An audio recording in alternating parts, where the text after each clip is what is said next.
The Senate spent the last few days, like all Americans have, praying for a quick healing and smooth recovery for President Trump and the First Lady following their positive COVID-19 tests. I spoke to the President by phone twice this past weekend. Both times his spirits were high.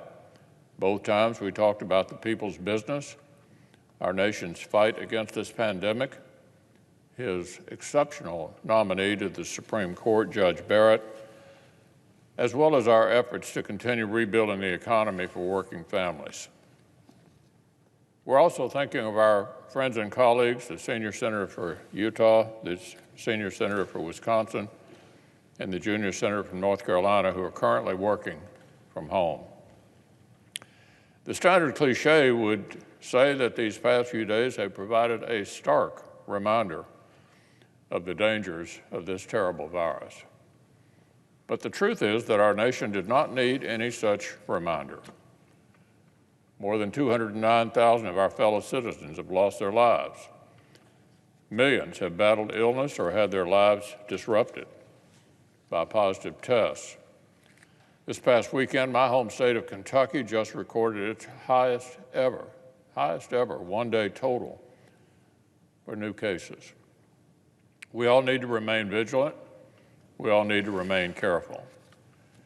If the Speaker of the House and the Democratic leader had not spent months blocking another bipartisan relief package over unrelated far-left poison pills, we could have put hundreds of billions of more dollars for kids, jobs, and health care in the pipeline many weeks ago. For the sake of our nation, let's hope they finally lay down their partisan demands and let our country get back on offense against this disease. Now, in just a moment, I will move to withdraw the pending cloture petitions and recess the Senate with pro forma meetings until 2 weeks from today. Members will receive at least 24 hours notice if any votes on urgent matters are scheduled before October the 19th. That would take bipartisan consent. Otherwise, the full Senate will next meet on October the 19th. Obviously, the people's business does not come to a halt in the absence of votes on the floor. The important work of our committees will go forward as each committee sees fit. Chairman Graham has already announced the Judiciary Committee will meet as planned on October 12th to begin considering Judge Barrett's nomination to the Supreme Court. We are full steam ahead with the fair, thorough, and timely confirmation process that Judge Barrett, the court, and the nation deserve. The chairman has indicated the committee will use the same hybrid format with some participants appearing in person, others appearing over video, that it has successfully used for more than 20 prior hearings this year. So let me say that again. The Judiciary Committee alone, just that committee, has held more than 20 hybrid hearings since the start of the pandemic. Many of these saw multiple senators participating via video conference. Some of them saw nominees participating by video conference. At times, the Democratic members of the committee have gone literally out of their way to praise this technology and the chairman's flexibility with this format. Across all of our committees, we've had 150 hybrid hearings since the pandemic began. The Senate has used this format no fewer than 150 times. We've continued performing our constitutional duties while protecting health and safety during the pandemic. Our Democratic colleagues have largely welcomed this approach, and they have frequently taken advantage of it. So whatever mix proves to be the right decision at this time next week, it'll be completely consistent with the committee's own precedent and with the ways committees all across the Senate have adapted and done their work throughout the pandemic. Our whole society is using these tools.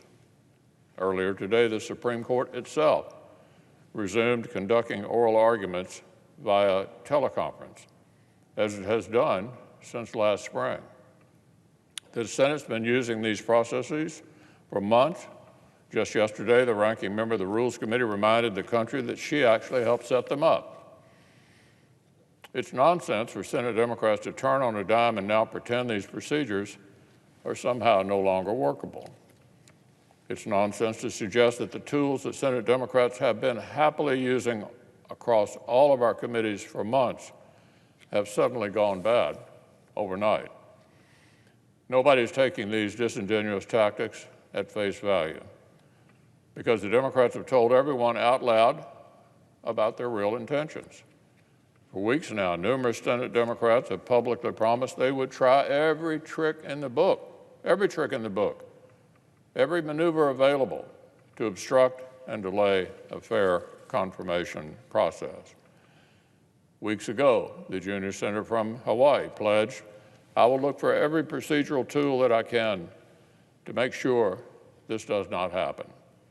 Weeks ago, the senior senator from Massachusetts, we will need to use every tool. We need to think seriously about everything we can do to try to slow this down.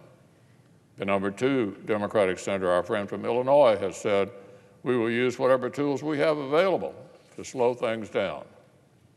Just yesterday, in the very same press conference where the Democratic leader claimed that his latest calls to delay the hearings were rooted in health and safety concerns, he gave the game away just moments later. In that same press conference, he admitted, quote, "We will use every tool in the toolbox to delay." So much about health and safety concerns. Our Democratic colleagues have admitted out loud what all these stalling tactics are about. Senate Democrats have openly admitted they're grasping at straws to block this exceedingly well-qualified nominee from receiving a fair and prompt process. Look, we have months of experience governing this way while protecting health and safety here in the Senate. This body will not cease to function just because Democrats are afraid they may lose a vote. Chairman Graham has all the options and procedures he needs to supervise a fair, thorough, and hopefully dignified confirmation hearing next week. And that's just what is going to happen. I look forward to seeing Judge Barrett's brilliance and qualifications on full display starting 1 week from today.